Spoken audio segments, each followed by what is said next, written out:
If you're using videos in your virtual training, then chances are you are also going to need to edit them at some point. We're going to start. I'm not even recording. Oh, yes, I am. First things first, you're gonna need some editing software. If you, like me, tend to edit videos using your Mac, then you can use iMovie. Pretty simple. If you are on a PC and you want to use another platform, there are several available, from Shotcut to DaVinci Resolve to HitFilm Express. There are free platforms or software out there for you to easily edit your video. And all of them have one great thing in common. They all use a linear timeline for editing. Let's hop on over to the screen so you can see what I mean. So this is iMovie, and what you see here is that I am adjusting the length of the clips. I can also focus and crop my clips so that they're taking up a certain percentage of the frame. There's so many options that you can do with iMovie, and all of this is linear, meaning that it's going from left to right. Another tip that I have for video editing is for you to use some headphones. That way you can clearly hear if there's any background noise, you can really pick it up.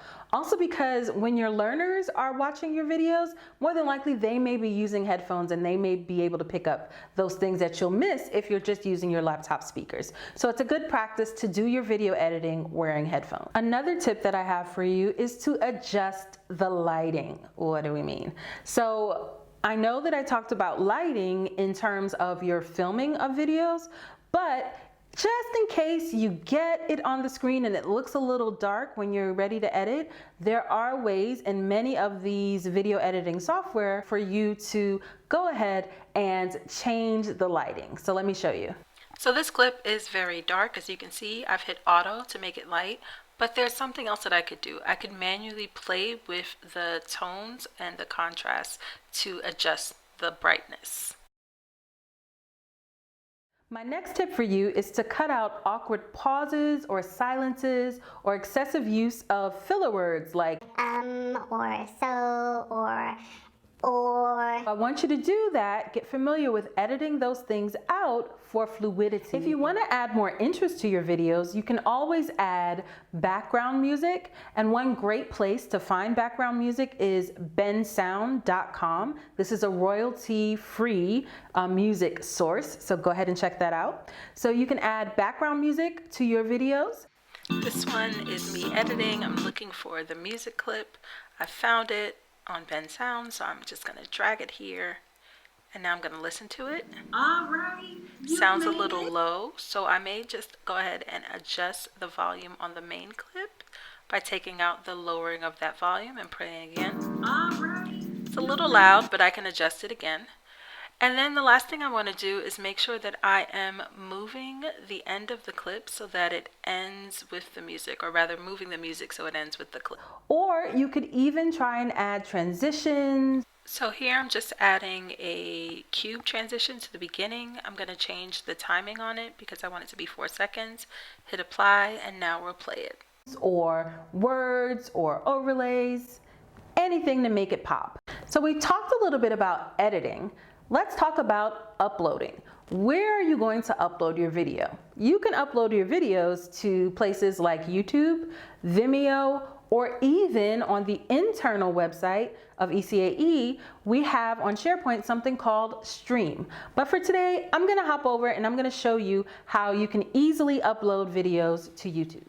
So I'm using iMovie. I go to Share, File, and then I'm going to give my video a name. So M3 overview, and I'm just going to check the settings, make sure that it says video and audio. I might delete the tag, make sure it's 1080p, and then hit next, then save. Then I'm going to hop on over to YouTube, and I'm going to go to my channel and go to upload videos.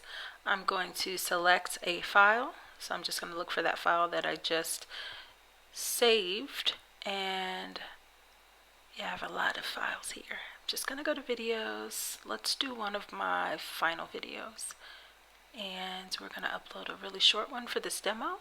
Then I'm gonna hit open, and then while I'm waiting for it to process, and you'll know it's processing by the bottom. I'm going to look at some of the other options that are here. So looking at visibility, I can make the video private so only I can access it, unlisted so only people with a link can access it, or public so everyone can access. I'll hit save, and now it's processed. And then finally, the next process that you're going to have after you've edited and you've uploaded it to your particular video hosting site, you're going to need to share it with your learners. So you can embed it in a website, you can share a link, however you want, but I'll just show you really quickly how you can do that. So we're on YouTube, you find your video, you can click get shareable link, but I like to embed onto websites, so that means I'm going to go to the video, go to share, click embed, and then I'll copy this link. Well, now I've given you the tips and tricks. I've shown you the software that you can use for editing. I've shown you how to upload and even how you can share your videos with your learners. Now I'm going to challenge you. It's assignment time. I'm challenging you to create a 60-second max, 60-second or 1 minute maximum video that I've outlined in the handout attached to this lesson. So go ahead and download the handout and go over it, and you'll see all of the criteria. I'm looking forward to seeing your videos in the Microsoft Teams group.